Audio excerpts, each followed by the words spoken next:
بسم اللہ الرحمن الرحیم۔ شروع اللہ کے نام سے جو بڑا مہربان نہایت رحم کرنے والا ہے۔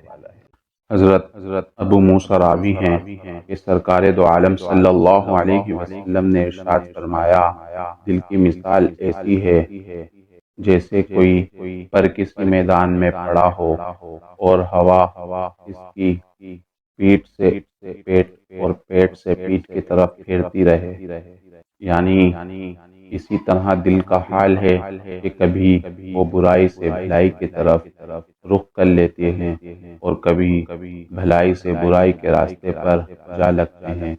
مشکوٰۃ المصابیح حدیث نمبر 103۔ الحمدللہ، آپ حضرات کے لیے احادیث، اقوال، واقعات روز بروز انشاءاللہ لاتے رہیں گے۔ اسی طرح کے اور احادیث، اقوال، دعا، واقعات سننے کے لیے ہمارے چینل کو سبسکرائب کیجیے۔ السلام علیکم ورحمۃ اللہ وبرکاتہ۔